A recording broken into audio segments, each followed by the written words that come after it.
ഈ സമയത്ത് കൃതജ്ഞത പറയാനിരിക്കുന്ന ശ്രീ സന്തോഷ് ജി ചൂണ്ടിക്കാണിച്ച വസ്തുത സന്തോഷമായിട്ട് പങ്കുവയ്ക്കട്ടെ. രണ്ടുപേരും ഇവിടെ പറഞ്ഞ സങ്കടത്തിന് കാരണം സന്തോഷ് ജി ചൂണ്ടിക്കാണിക്കുകയായിരുന്നു.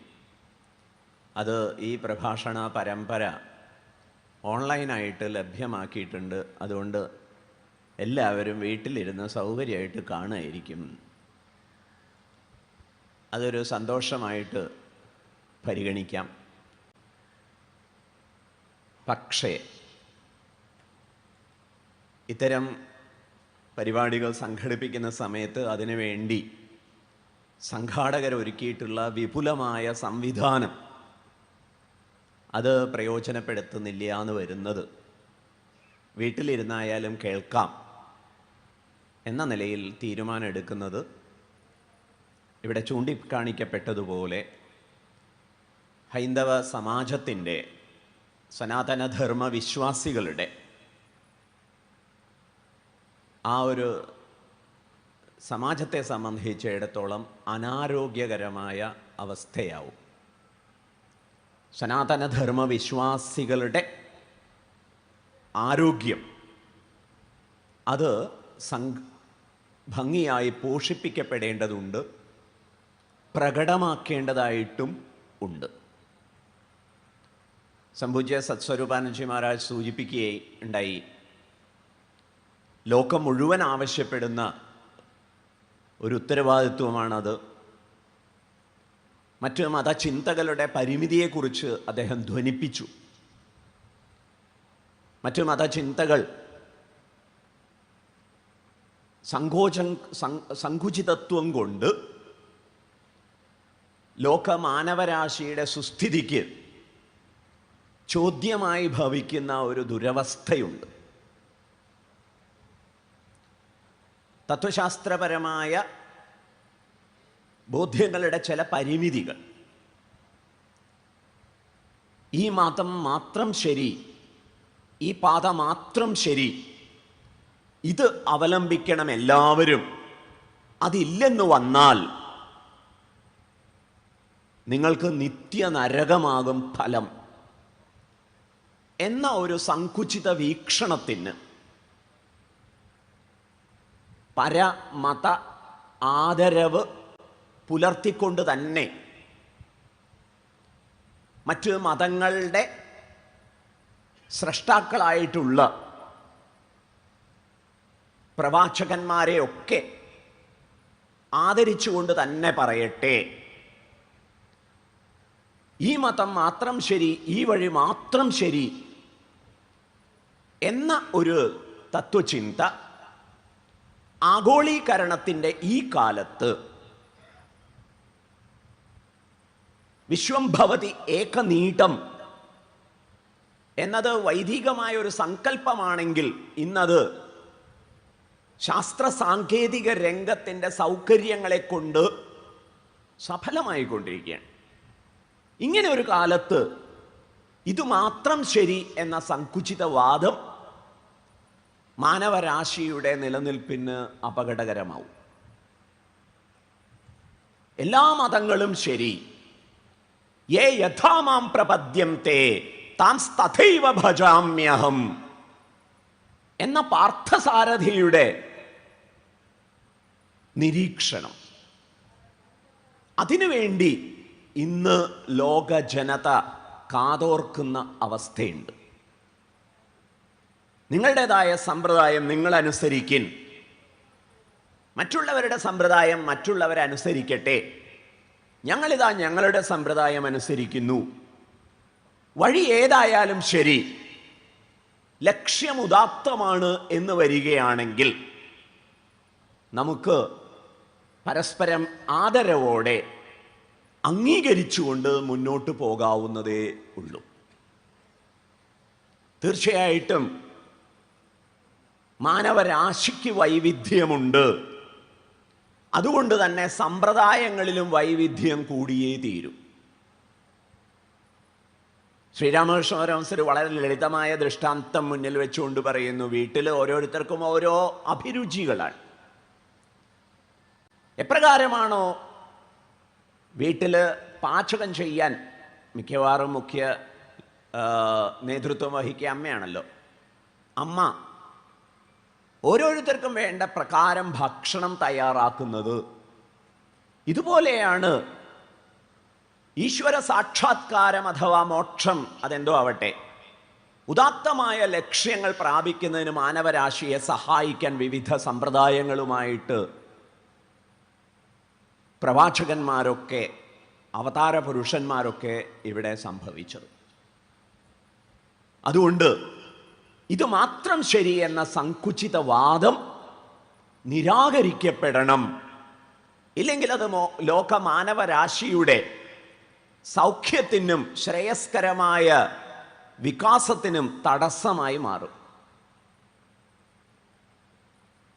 ലോക ജനതയുടെ ഗുരുപദവി ഭാരതം അലങ്കരിക്കപ്പെടേണ്ടതുണ്ട് എന്ന് വിശ്വവിജയി ശ്രീമദ് വിവേകാനന്ദ സ്വാമികളെ പോലുള്ളവർ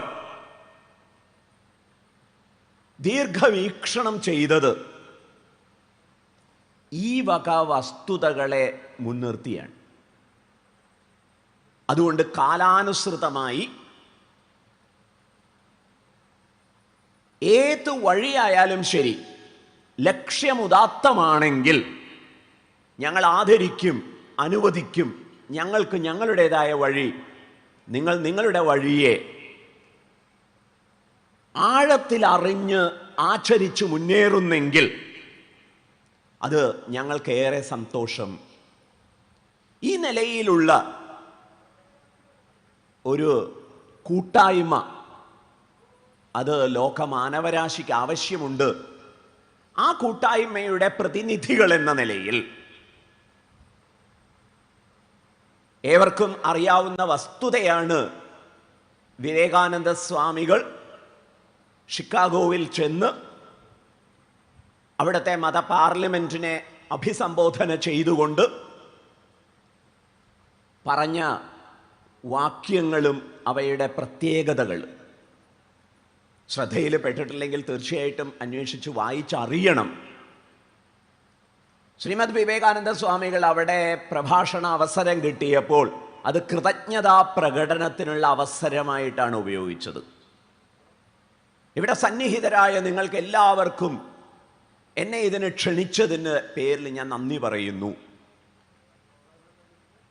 സകല മതങ്ങളുടെയും മാതാവായ മതത്തിൻ്റെ പേരിൽ എന്ന് പറഞ്ഞിട്ടുള്ള ആ ഒരു കൃതജ്ഞതാ പ്രകടനം വളരെ വളരെ ശ്രദ്ധേയമാണ്. ഇവിടെ ഏവരെയും ഉൾക്കൊള്ളുന്ന, ഏവരെയും ആദരിക്കുന്ന, ഏവരെയും അനുവദിക്കുന്ന, ഈ മാർഗത്തിൽ വിശ്വസിക്കാത്തവരെ ശത്രുക്കളായി കാണുന്ന ഒരു രീതിയല്ല, മറിച്ച് അംഗീകരിക്കുന്ന, ആദരിക്കുന്ന, അനുവദിക്കുന്ന സമ്പ്രദായമുണ്ട്. ഇത് ലോകമാനവരാശിക്ക് വേണ്ടി പുലരണം. അതിന് വിശ്വാസികളുടെ സമാഗമം അത് തീർച്ചയായിട്ടും കരുത്ത് പകരും, കാണിച്ചു കൊടുക്കാൻ നമുക്ക് സാധിക്കണം. രാഷ്ട്രീയ പാർട്ടികളൊക്കെ അവരുടെ ശക്തി പ്രകടനത്തിൻ്റെ പേരിൽ ജാഥകളും റാലികളും ഒക്കെ സംഘടിപ്പിക്കുന്ന സമയത്ത് ഇത്രയുണ്ട് ഞങ്ങളുടെ വലിപ്പം, അതാണല്ലോ കാണിക്കാൻ ഉദ്ദേശിക്കുക. ഇതുപോലെ തന്നെ പിന്തുണ നമുക്ക് നൽകാൻ സാധിക്കണം.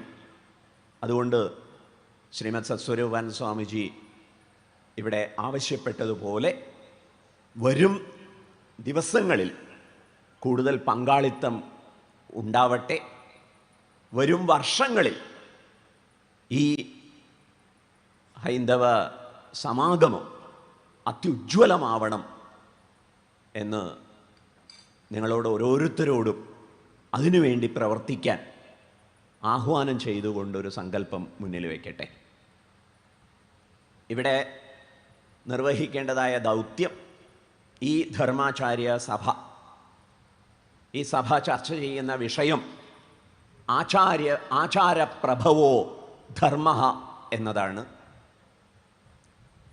അതിനുവേണ്ടി ഇന്നിവിടെ ഒരുക്കിയിട്ടുള്ള ഈ സഭ ഉദ്ഘാടനം ചെയ്യുക എന്നതാണ് നിക്ഷിപ്തമായ ദൗത്യം. ഗുരുപരമ്പരാ പാദസ്മരണയോടെ ഈ സഭ ഉദ്ഘാടനം ചെയ്തതായിട്ട് പ്രഖ്യാപിക്കുന്നു. ആചാരപ്രഭവോ ധർമ്മ എന്ന പ്രയോഗത്തിൻ്റെ സാധുതയെക്കുറിച്ച് ആമുഖമായി ചില കാര്യങ്ങൾ സൂചിപ്പിച്ചുകൊണ്ട് പ്രഭാഷണം ഉപസംഹരിക്കാം, ഉദ്ഘാടന ഭാഷണം ഉപസംഹരിക്കാം. ആചാരപ്രഭവോ ധർമ്മ എന്ന പ്രയോഗത്തിൽ ധർമ്മം എന്ന പദമാണ് മുഖ്യം. ധർമ്മം എന്നാൽ ആചാര്യ ഭഗവത് പാദർ അത് നമുക്ക് വളരെ മനനീയമാം വിധം വീണ്ടും വീണ്ടും ആലോചിച്ച് പ്രയോജനപ്പെടുത്തേണ്ടതുണ്ട് എന്നുള്ള നിലയിൽ വ്യാഖ്യാനിച്ച് തന്നിട്ടുണ്ട്. ജഗതഃ സ്ഥിതി കാരണം, ജഗത്തിൻ്റെ സുസ്ഥിതിക്ക് കാരണമായതാണ് ധർമ്മം. അതുകൊണ്ട് തന്നെ അതിന് വിപരീതമായി എന്തൊക്കെ എവിടെയൊക്കെ ചെയ്യുന്നുവോ അതൊക്കെ അധർമ്മമാണ്. ജഗതഃ സ്ഥിതി കാരണം ധർമ്മം. മറ്റൊരു നിർവചനം, പ്രാണിനാം അഭ്യുദയ നിശ്രേയസ ഹേതുഹു യഹ സധർമ്മ. സകല പ്രാണിജാലത്തിൻ്റെയും അഭ്യുദയം, അഭിവൃദ്ധി, വളർച്ച, വികാസം, അതുപോലെ തന്നെ ശ്രേയസ്സും. ശ്രേയസ് എന്ന് പറയുന്നത് ഈശ്വര സാക്ഷാത്കാരമാവട്ടെ, സ്വർഗപ്രാപ്തിയാകട്ടെ, അഥവാ സർവോപരി സർവതന്ത്ര സ്വതന്ത്ര അവസ്ഥ, മോക്ഷം, ഇതൊക്കെ നേടിയെടുക്കുന്നതിനും സഹായകമായതെന്തോ അത് ധർമ്മം.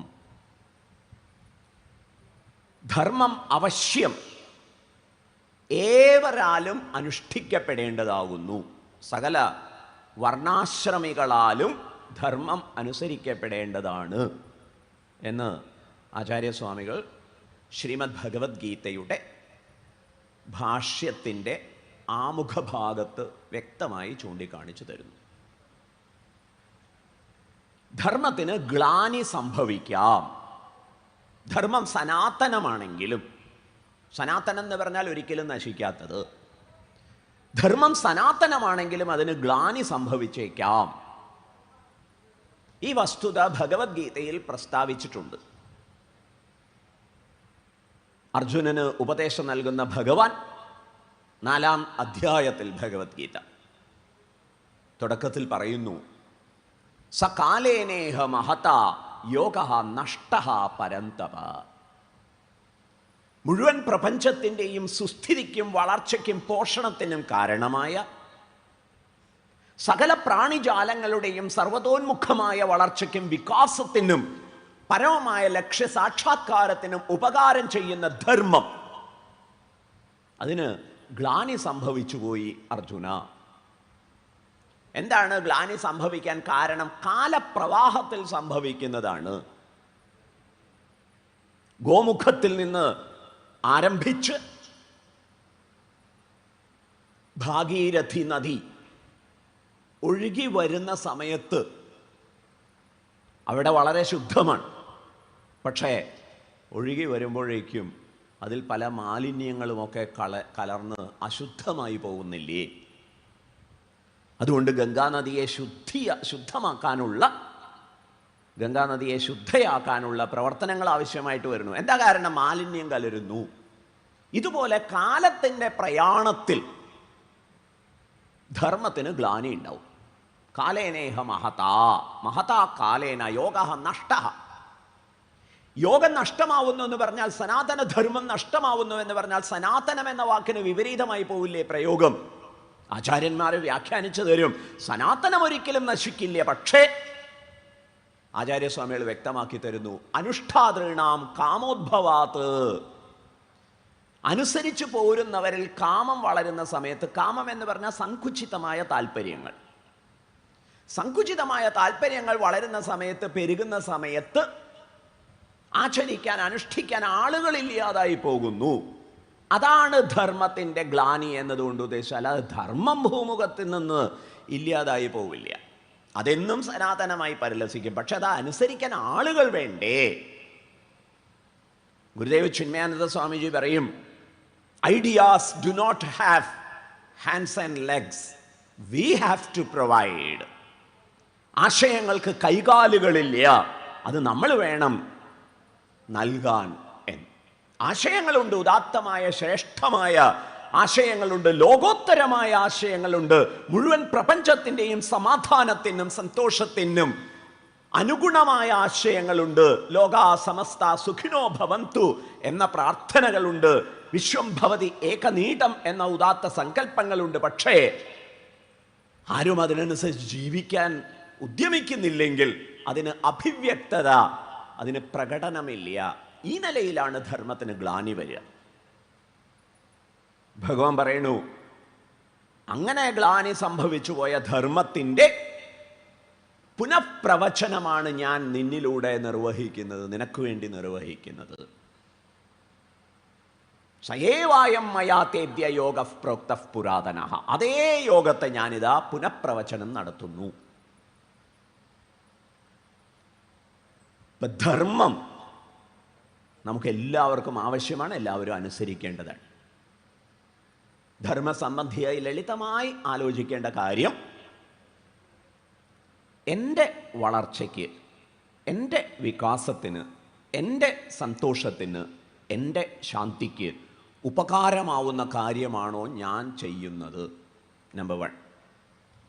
നമ്പർ 2, മറ്റുള്ളവരുടെ വളർച്ചയ്ക്ക്, മറ്റുള്ളവരുടെ നന്മയ്ക്ക്, മറ്റുള്ളവരുടെ സന്തോഷത്തിന്, പ്രകൃതിയുടെ മുഴുവൻ സുസ്ഥിതിക്ക് ഉപകാരമാവുന്ന കാര്യങ്ങളാണോ ഞാൻ ചെയ്യുന്നത്? ശ്രീനാരായണ ഗുരുദേവൻ പറയുന്നത്, ആദ്യം മറ്റുള്ളവരുടെ കാര്യം പരിഗണിച്ചോളൂ. അങ്ങനെയാണെങ്കിൽ നിങ്ങളുടെ കാര്യം സ്വാഭാവികമായും പരിഗണിക്കപ്പെടും. ധർമ്മവിഷയകമായ ഗംഭീരമായൊരു സൂചനയാണത്. അവനവൻ ആത്മസുഖത്തിനാചരിക്കുന്നവ അപരന് സുഖത്തിനായി വരേണം. അപരന് സുഖം നൽകുന്നത് അന്വേഷിച്ചാൽ അത് അവനവൻ ആത്മസുഖത്തിനായിട്ട് വരും. ഈ രീതിയിൽ എൻ്റെ ചിന്തകളെയും എൻ്റെ ചെയ്തികളെയും ഒക്കെ പരിശോധിക്കാനുള്ള ഒരു ഉത്സാഹം നമുക്കെല്ലാവർക്കും ഉണ്ടാവട്ടെ. ഹൈന്ദവധർമ്മം, സനാതനധർമ്മം നേരിടുന്ന വെല്ലുവിളികൾ അനവധിയുണ്ട്. വെല്ലുവിളികളെ ഒക്കെ ശക്തമായി നേരിട്ടുകൊണ്ട് ലോകോത്തരമായ ദാർശനിക പാരമ്പര്യത്തെ, ധർമ്മനിഷ്ഠയെ ജീവിക്കാനും പ്രചരിപ്പിക്കാനും നമുക്കെല്ലാവർക്കും ഉത്തരവാദിത്വമുണ്ട്. ആ ഉത്തരവാദിത്വ നിർവഹണത്തിൻ്റെ അടിസ്ഥാന ഘടകമാകേണ്ടത് ആചാരങ്ങളാകുന്നു. ആചാരമുള്ളയിടത്തെ ധർമ്മ സംഭവം ഉണ്ടാവുള്ളൂ. തൽക്കാലം ഇത്ര മാത്രമേ സൂചിപ്പിക്കുന്നുള്ളൂ. ആചാരമുള്ളയിടത്തെ ധർമ്മം സംഭവിക്കുള്ളൂ. അതുകൊണ്ട് ആചാരങ്ങളെ സംബന്ധിച്ച് ന ബുദ്ധിഭേദം ജനയേത്. ആളുകൾക്കിടയിൽ കൺഫ്യൂഷൻ ഉണ്ടാക്കരുത്, ആശയക്കുഴപ്പം ദയവേത് സൃഷ്ടിക്കരുത്. ആചാരത്തെ സംബന്ധിച്ച് പരമ്പരാഗതമായി വന്നിട്ടുള്ള ആചാരങ്ങളൊക്കെ അനുസരിക്കാൻ നമുക്ക് പ്രേരണ നൽകാം. ചില കാര്യങ്ങൾ മാത്രമേ അതിൽ ശ്രദ്ധിക്കേണ്ടതുള്ളൂ. അത് പ്രകൃതിക്ക് ദ്രോഹം ചെയ്യുന്നതാണോ, ഹിംസയുള്ളതാണോ, നമുക്ക് അസ്വസ്ഥത പകരുന്നതാണോ? അല്ലാത്ത എല്ലാ ആചാരങ്ങളെയും നമുക്ക് പ്രോത്സാഹിപ്പിക്കാം. ഹൈന്ദവ സമാജം ന്യായീകരണത്തിന് വേണ്ടി, പറഞ്ഞ് സ്ഥാപിക്കാൻ വേണ്ടി നിർബന്ധിതമായി പോകുന്ന ഒരു ദുരവസ്ഥയുണ്ട്. ദയവേത് അതിൽ നിന്ന് നമുക്ക് പിന്മാറാൻ കഴിയട്ടെ. അതിൽ നിന്ന് നാം നിശ്ചയമായിട്ടും പിൻവാങ്ങണം. കുറി തൊടുന്നതിൻ്റെ രഹസ്യം എന്ത്? എന്തിനാണ് കുറി തൊടുന്നത്? ആചാരപ്രഭവോ ധർമ്മ. ധർമ്മ സുസ്ഥിതിക്ക് വേണ്ടിയിട്ട് ഞാൻ കുറി തൊടുന്നു, ബസ് അവിടെ തീരട്ടെ. ഞാൻ കുറി തൊടുന്നതുകൊണ്ട് വേറെ ആർക്കും ഒരു പ്രയാസവും ഇല്ല. അത് ജീവിദ്രോഹമല്ല, അതിൽ ഹിംസ ഇൻവോൾവ് അല്ല. അതുകൊണ്ട് അതിനെ വ്യാഖ്യാനിച്ച് നന്നാക്കാൻ അതിൻ്റെ പിറകിൽ കുറെ ശാസ്ത്രീയമായ പാഠങ്ങളുണ്ട്, നിരീക്ഷണങ്ങളുണ്ട് എന്ന് വ്യാഖ്യാനിച്ച് സമയം കളയാതിരിക്കും. കാരണം ഇങ്ങനെ വ്യാഖ്യാനിക്കാൻ പോയി കഴിഞ്ഞാൽ ഇതിനൊരു അവസാനം ഉണ്ടാവില്ല. ഫലത്തിൽ അനുഷ്ഠാനങ്ങളൊക്കെ നഷ്ടപ്പെട്ടു പോകും. ദേശത്തിൻ്റെ ഐക്യത്തെയും സുസ്ഥിരതയും നിലനിർത്താൻ വേണ്ടി റിപ്പബ്ലിക് ദിന പരേഡ് നടത്തുന്നു, അല്ലെങ്കിൽ അത്തരം കാര്യങ്ങളൊക്കെ ചെയ്യാറില്ലേ? അതിൻ്റെയൊക്കെ പിറകിലെ ശാസ്ത്രീയത ആരെങ്കിലും അന്വേഷിക്കാറുണ്ടോ? നമുക്ക് അങ്ങനെയൊക്കെ ചില വ്യവസ്ഥകൾ വേണം എന്ന് വെച്ചിരിക്കുന്നു. അതുകൊണ്ട് ദയവ് ചെയ്ത് ആചാരാനുഷ്ഠാനങ്ങളെ ശാസ്ത്രീയമായി വ്യാഖ്യാനിക്കാനുള്ള തത്രപ്പാട് പുലർത്താതിരിക്കും. പരമ്പരാഗതമായി പകർന്ന് കിട്ടിയിട്ടുള്ള അനുഷ്ഠാനങ്ങളെയൊക്കെ തുടരാം. ഹിംസ ഉണ്ടാവരുത്, പരജനദ്രോഹം ഉണ്ടാവരുത്, പ്രകൃതിക്ക് ബുദ്ധിമുട്ടുണ്ടാവരുത്. അതൊന്നും ഇല്ലാത്ത അനുഷ്ഠാനങ്ങളാണ് പരമ്പരാഗതമായി ഉപദേശിച്ചു വന്നിട്ടുള്ളത്. സതി എന്ന സമ്പ്രദായം അതിന് വിരുദ്ധമായിരുന്നു. അത് കാലികമായ ഒരു കാര്യമായിരുന്നു. കാലം കഴിഞ്ഞപ്പോൾ അത് വേണ്ടാന്ന് വെച്ചു. അത്തരത്തിലുള്ള പരിഷ്കാരങ്ങളൊക്കെ അതാത് സമയത്ത് ഉണ്ടായിക്കൊള്ളട്ടെ. അല്ലാത്ത കാര്യങ്ങളൊക്കെ നമ്മൾ അനുഷ്ഠിക്കേണ്ടതുണ്ട്. കാരണം ധർമ്മബോധത്തിലേക്ക് പുരോഗമിക്കണമെങ്കിൽ, ധർമ്മപാഠങ്ങളെ സ്വാംശീകരിക്കണമെങ്കിൽ അതിന് ഒരു സജ്ജമായ അവസ്ഥയുണ്ടാവണം. ആ ഒരു അച്ചടക്കമാണ് അനുഷ്ഠാനങ്ങളിലൂടെ ഉപദിഷ്ടമായിട്ടുള്ളത്. തീർച്ചയായിട്ടും പല ആചാരങ്ങൾക്ക് പിറകിലും വലിയ വലിയ ആശയങ്ങളുണ്ട്. അതുള്ളത് ബോധ്യപ്പെട്ടെങ്കിൽ പറഞ്ഞോളൂ, ഇല്ലെങ്കിൽ അതിനെക്കുറിച്ച് സങ്കോചം തോന്നുകയേ വേണ്ട. കുട്ടികൾ ചോദ്യം ചോദിക്കും, അതിന് ഉത്തരം പറയാൻ അറിയുന്നില്ല, ഇതാണ് ഇന്നത്തെ അപകടം എന്നൊന്നും വിഷമിക്കേണ്ട. അതിന് ഉത്തരം ഇല്ല എന്ന് തന്നെ അങ്ങോട്ട് പറഞ്ഞോളൂ. എന്താ ഇപ്പം കുഴപ്പം? തിരിച്ചു ചോദിക്കാൻ നമുക്ക് ചോദ്യങ്ങൾ ഉണ്ടാവട്ടെ. അവർ ചെയ്യുന്ന പല കാര്യങ്ങൾക്കും പിറകിൽ എന്ത് ശാസ്ത്രീയ അടിത്തറയാണുള്ളത് എന്ന് തിരിച്ചു ചോദിക്കൂ. വ്യാഖ്യാനിക്കാൻ മാത്രം നിർബന്ധിതരായി പോകുന്ന ഒരു ദുരവസ്ഥ അത് ശരിയല്ല. തിരിച്ചു ചോദിക്കാം നമുക്ക്, നിങ്ങൾ ഈ ചെയ്യുന്നതിൽ എന്താ? ഹാപ്പി ബർത്ത്ഡേ എന്ന് പറഞ്ഞിട്ട് മെഴുകുതിരി കത്തിച്ച് അത് ഊതിക്കെടുത്തി എന്നിട്ട് കേക്ക് മുറിച്ച് അതിങ്ങനെ മുഖത്തൊക്കെ, ഇതിൻ്റെ ശാസ്ത്രീയത എന്താ? തിരിച്ചു ചോദിക്കൂ. ഇപ്പം നമുക്ക് പരമ്പരാഗതമായി വന്നിട്ടുള്ള ആചാരാനുഷ്ഠാനങ്ങളെയൊക്കെ അർത്ഥമറിയില്ല, ആഴമറിയില്ല എന്നുള്ള നിലയിൽ മാറ്റിവെക്കേണ്ട. അനുഷ്ഠിക്കും തോറും ആദേശങ്ങളെ ഉൾക്കൊള്ളാനുള്ള വൈകാരികവും വൈചാരികവും മാനസികവും ബുദ്ധിപരവുമായ കഴിവ് നമ്മൾ നേടിയെടുക്കും. അതിനുവേണ്ടിയാണ് ആചാരാനുഷ്ഠാനങ്ങൾ പരമ്പരാഗതമായി ഉപദേശിച്ചു വന്നിട്ടുള്ളത്. പ്രകൃതിക്ക് ദ്രോഹം ചെയ്യുന്നതാണെങ്കിൽ, അപരന് ഉപദ്രവം ചെയ്യുന്നതാണെങ്കിൽ, ഹിംസ ബാധകമാണെങ്കിൽ അതിനെ അനാചാരം എന്ന് വിളിക്കാം, ചർച്ച ചെയ്ത് തിരുത്താം. അല്ലാത്ത കാര്യങ്ങളൊക്കെ സംഭവിക്കട്ടെ, അതിൻ്റെ വ്യാഖ്യാനം തേടി ദയവ് ചെയ്ത് തല പുണ്ണാക്കാതിരിക്കൂ. ഉത്തരം കിട്ടിയെങ്കിൽ പറഞ്ഞു കൊടുക്കൂ, ഇല്ലെങ്കിലും അനുഷ്ഠിക്കുക എന്നുള്ളത് പ്രധാനമാണ്. ഇല്ലെങ്കിൽ ഇത് മുഴുവൻ കൈമോശം വന്നു പോകും. ഈ അർത്ഥത്തിലാണ് ആചാരം. സന്ധ്യയ്ക്ക് വിളക്ക് കൊളുത്തുന്നതിൻ്റെ ശാസ്ത്രീയ പാഠം അറിയില്ല എന്ന് വിചാരിച്ച് ഞാൻ കൊളുത്താതിരിക്കുന്നില്ല. കാരണം ഇത് പരമ്പരാഗതമായി ധർമ്മത്തെ സംരക്ഷിക്കാൻ എന്നെ സഹായിക്കും. അതൊരു അച്ചടക്കമാണ്. അങ്ങനെ തന്നെ തീരുമാനിക്കണം. ഇതാണ് ആമുഖമായി ഇവിടെ സൂചിപ്പിക്കാനുള്ളത്. ബാക്കി നമുക്ക് ഇനിയുള്ള പ്രഭാഷകരിൽ നിന്ന് ശ്രവിക്കാം. ഏതായാലും എപ്പോഴും നമ്മൾ നമ്മുടെ ചെയ്തികളെയൊക്കെ ന്യായീകരിക്കേണ്ട ഒരു ഗതികേട് വരുന്നത് നമുക്ക് അനുഷ്ഠിക്കാനും പറ്റില്ല, ഇവരെയൊക്കെ ബോധിപ്പിക്കാനും പറ്റുന്നില്ല. അതിൻ്റെ ഒരു വിഷാദമായി അങ്ങനെയുള്ള ഒരു ബുദ്ധിഭ്രമം അതിൻ്റെ ആവശ്യമില്ല.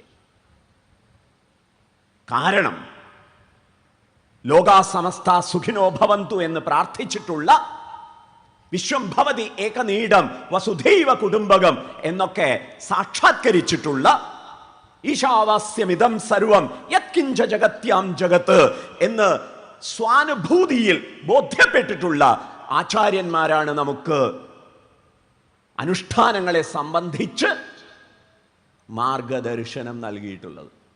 ആ അനുഷ്ഠാനങ്ങളെ പിന്തുടർന്നാൽ ആഴത്തിലുള്ള അവബോധത്തിലേക്ക് നാം കൈപിടിച്ചുയർത്തപ്പെടും എന്നുള്ള കാര്യത്തിൽ സംശയമില്ല. പൂജ്യ ഗുരുദേവ് ചിന്മയാനന്ദ സ്വാമിജി ഇവിടെ വന്ന് പറഞ്ഞ ആദ്യത്തെ വാക്യത്തെക്കുറിച്ചാണെന്ന് തോന്നുന്നു ശ്രീ ഉണ്ണികൃഷ്ണൻജി ഇവിടെ ആമുഖമായിട്ട് സൂചിപ്പിച്ചത്. ഗുരുദേവ് തൻ്റെ ദൗത്യത്തെ നിർവചിച്ചതിനെക്കുറിച്ച് ഈ സമയത്ത് പറയുന്നത് വളരെ പ്രസക്തമായിരിക്കുമെന്ന് തോന്നുന്നു. I want to convert. Gurudev Chinmayananda Swamiji തൻ്റെ പ്രവർത്തനങ്ങളുടെ സമാരംഭത്തിൽ പ്രഖ്യാപിച്ചതാണ്, ഐ വാണ്ട് ടു കൺവേർട്ട്. എനിക്ക് കൺവേർഷൻ നടത്തണം, പരിവർത്തനം. എല്ലാവരും വളരെ ആശങ്കയോടെ കൂടി നോക്കി, കാരണം പറയുന്നത് അങ്ങനെ ഒരു പ്രത്യേക കാലത്താണ്, ഐ വാണ്ട് ടു കൺവേർട്ട്. പക്ഷേ ആ ഒരു പരിവർത്തനത്തെ സംബന്ധിച്ച് ഗുരുദേവ് ചിന്മയാനന്ദ സ്വാമിജി വ്യക്തമാക്കുന്നു, I want to convert Hindus to Hinduism. ഹൈന്ദവരെ ഹൈന്ദവത്വത്തിലേക്ക് കൺവേർട്ട് ചെയ്യുക, അതാണ് എനിക്ക് ചെയ്യാനുള്ളത്. ആ ഒരു ദൗത്യവുമായിട്ടാണ് ഞാൻ പുറപ്പെട്ടിരിക്കുന്നത് എന്ന് തൻ്റെ ദൗത്യങ്ങളെ മുഴുവൻ ഗുരുദേവ് ചിന്മയാനന്ദ സ്വാമിജി നിർവഹിച്ചിട്ടുള്ളത് ശ്രദ്ധേയമാണ്. നമുക്ക് ഓർമ്മയുണ്ടാവട്ടെ, നാം ഹിന്ദുത്വത്തിൻ്റെ പല പ്രകാരത്തിലുള്ള ആശങ്കകളിലും പെട്ടുപോയിരിക്കുകയാണ്. അതുകൊണ്ട് ഹിന്ദുത്വത്തെക്കുറിച്ചുള്ള ആസ്വാദനം നടക്കുന്നില്ല. അതുകൊണ്ട് ആചാരങ്ങളെ മുറുകെ പിടിക്കും. അതിനുവേണ്ടി നമുക്ക് മനസ്സിരുത്താം. പരമ്പരാഗതമായി ലഭിച്ചിട്ടുള്ള ആചാരങ്ങളെയൊക്കെ വീണ്ടും പുനഃസ്ഥാപിക്കാൻ ഉദ്യമിക്കാം. ശാസ്ത്രീയതയെക്കുറിച്ച് അറിയില്ല എന്നുള്ളത് നമുക്കൊരു ആശങ്കയാവേണ്ട, സങ്കോചമാവേണ്ട. ചോദ്യങ്ങൾ വരുന്ന സമയത്ത് തിരിച്ചു ചോദിക്കാൻ കുറച്ച് ചോദ്യങ്ങൾ കണ്ടെത്തിയാൽ മതി, ഇഷ്ടം പോലെ ഉണ്ടാവും.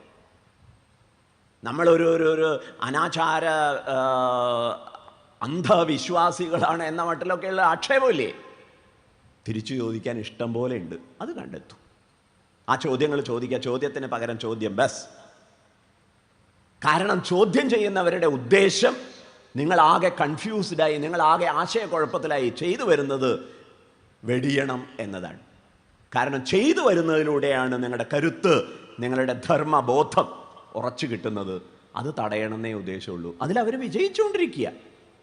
അതുകൊണ്ട് നമ്മൾ എത്രയും വേഗം ഉത്തരം പറയാൻ ഉത്തരവാദപ്പെട്ടവരാണ് എന്ന നിലയിൽ നമ്മുടെ ഒരു ദുസ്ഥിതിയിൽ നിന്ന് കളം മാറണം. എനിക്ക് പരമ്പരാഗതമായി കിട്ടിയ അനുഷ്ഠാനങ്ങളിൽ ഞാൻ വിശ്വസിക്കുന്നു. വിശ്വാസത്തെക്കുറിച്ച് പറയുമ്പോൾ എല്ലാ വിശ്വാസങ്ങളും അന്ധവിശ്വാസങ്ങളാണ് എന്ന് ആചാര്യന്മാർ ഉദ്ബോധിപ്പിക്കും. അന്ധവിശ്വാസമല്ലാത്തതായിട്ട് ഒരു വിശ്വാസം ഇവിടെ ഇല്ല. അതുകൊണ്ട് അന്ധമായി തന്നെ വിശ്വസിക്കുക, അന്ധമായി തന്നെ എല്ലാ ആചാരാനുഷ്ഠാനങ്ങളും കൊണ്ടു നടക്കാൻ നമുക്ക് സാധിക്കുമാറാകട്ടെ. സ്വാഭാവികമായിട്ടും അത് നമുക്ക് നൽകുന്ന അച്ചടക്കം, അത് നമ്മുടെ വൈചാരിക തലങ്ങളെ ഉദ്ബുദ്ധമാക്കും. അത് ധാർമ്മികമായ ആഴത്തിലുള്ള അവബോധത്തിന് നമ്മെ സഹായിക്കുമെന്നുള്ള കാര്യത്തിൽ സംശയമില്ല. ഈ വേദിയിൽ സ്വാഗത ഭാഷകൻ ഒരു പുസ്തകത്തെ ചൂണ്ടിക്കാണിച്ചതുകൊണ്ട് പറയട്ടെ, സ്വാമി പുസ്തകം കൊണ്ടുവന്നിട്ടില്ല. മാതൃഭൂമിയാണ് വിദ്യാസ്മൃതിലയം എന്ന പുസ്തകം പ്രസിദ്ധീകരിച്ചത്. അതുകൊണ്ട് താല്പര്യമുള്ളവർക്ക് മാതൃഭൂമി സ്റ്റാളുകളിൽ നിന്ന് അത് വാങ്ങിക്കാവുന്നതാണ്. വിദ്യാസ്മൃതിലയം പുസ്തകത്തെക്കുറിച്ച് പറയാനുള്ള കാരണം, വിദ്യാസ്മൃതിലയം എന്ന 3 ഭാഗങ്ങളിലായിട്ടാണ് രചന നിർവഹിച്ചിട്ടുള്ളത്. കഥാരൂപത്തിലൊക്കെയാണ്, അതുകൊണ്ട് വായിച്ച് രസിക്കാം. വിദ്യാസംബന്ധിയായ വിദ്യാഭ്യാസ വിഷയത്തിൽ അതിന് ആമുഖം എഴുതിയിട്ടുള്ളത് പ്രശസ്ത എഴുത്തുകാരനായ സി രാധാകൃഷ്ണൻജിയാണ്.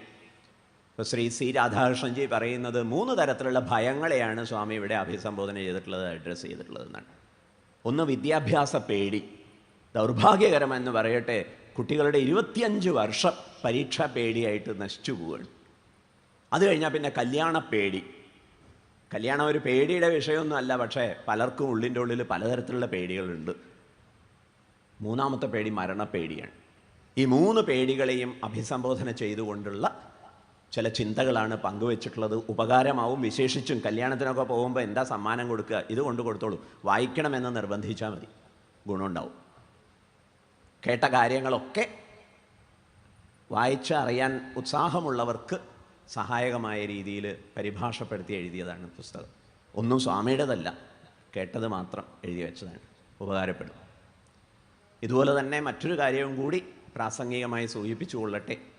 2023 സുപ്രഭാതം തൊട്ട് എല്ലാ ദിവസവും കാലത്ത് വളരെ പ്രാഥമികമായ വേദാന്ത പാഠങ്ങളെക്കുറിച്ചുള്ള ഒരു ചർച്ച 10 മിനിറ്റ്, അത്രയേ ഉള്ളൂ, 10 മിനിറ്റ് വീതം അവതരിപ്പിച്ചു വരുന്നുണ്ട്. ഇപ്പോൾ 37ാമത്തെ ദിവസമായി അതിങ്ങനെ തുടരുകയാണ്. ഇത് ആദ്യം തൊട്ട് കേൾക്കുന്നത് വളരെ ചിട്ടയോടെ വേദാന്ത ചിന്ത മനസ്സിലാക്കുന്നതിന് സഹായകമാവും എന്നാണ് പലരും അനുഭവം പറയുന്നത്. അത് കേൾക്കാനും നിങ്ങളെ എല്ലാവരെയും ക്ഷണിക്കട്ടെ. സമ്പോധ് ഫൗണ്ടേഷൻ്റെ YouTube channel Sambodh foundation Keralam, Sambodh foundation Kerala എന്നടിച്ചു കഴിഞ്ഞാൽ നിങ്ങൾക്ക് ആ യൂട്യൂബ് ചാനൽ ലഭ്യമാവും. അവിടെ സച്ചിദാനന്ദം പ്ലേലിസ്റ്റിൽ പോകാൻ അറിയുന്നവർക്ക് സച്ചിദാനന്ദം അവിടെ കാണാം. ഈ പ്രഭാഷണങ്ങൾ മുഴുവൻ ലഭ്യമാണ്. തുടർന്നും എല്ലാ ദിവസവും പ്രഭാതത്തിൽ അത് കേൾക്കാൻ താല്പര്യമുണ്ടെങ്കിൽ സ്വാഗതം ചെയ്യുന്നു. മറ്റുള്ളവരോടും ഈ വിഷയം നിങ്ങൾക്ക് തൃപ്തികരമായി തോന്നുന്നെങ്കിൽ പറയൂ. അക്കാര്യവും കൂടി ഇവിടെ പ്രാസംഗികമായി അറിയിച്ചു കൊള്ളട്ടെ. 111ാമത് ഹിന്ദുമത പരിഷത്ത് ഇവിടെ ഭംഗിയായിട്ട് ആയോജനം ചെയ്യപ്പെട്ടിരിക്കുന്നു. ആളുകൾ എത്തിച്ചേരുന്നില്ല എന്ന ഒരു ചെറിയ സങ്കോചമുണ്ടെങ്കിലും ഇതിൻ്റെ പിറകിലുള്ള ആ ഒരു ഉദാത്തമായ ലക്ഷ്യവും അതുപോലെ സംഘാടന സംവിധാനങ്ങളുമൊക്കെ വളരെ വളരെ ആദരവ് അർഹിക്കുന്നതാണ്, അഭിനന്ദനം അർഹിക്കുന്നതാണ്. ഈ സമയത്ത് ഇത് സംഘടിപ്പിച്ചിട്ടുള്ളവരുടെ അക്ഷീണ പ്രയത്നത്തിന് മുന്നിൽ നമസ്കാരങ്ങൾ അർപ്പിച്ചുകൊണ്ട് സംഘാടകരെ ഹൃദയംഗമായി അഭിനന്ദിക്കട്ടെ. വീണ്ടും ഇതുപോലെ ഉജ്ജ്വലമായി സംഘടിപ്പിക്കുന്നതിനുള്ള പ്രചോദനം അവർക്ക് സ്ഥായിയായി ഉണ്ടാവട്ടെ എന്ന് ആശംസിക്കുന്നു. ഈ പ്രഭാഷണത്തിന് ഉദ്ഘാടനം ചെയ്യുന്നതിന് ക്ഷണിച്ചിട്ടുള്ള സംഘാടകരോടുള്ള കൃതജ്ഞതയും പ്രകാശിപ്പിച്ചുകൊണ്ട് നിങ്ങളുടെ എല്ലാവരുടെയും ഉള്ളിൽ അന്തര്യാമിയായി പരിരസിക്കുന്ന പ്രഭുവിനെ നമസ്കരിച്ചുകൊണ്ട് വിരമിക്കുന്നു. ഹൈ.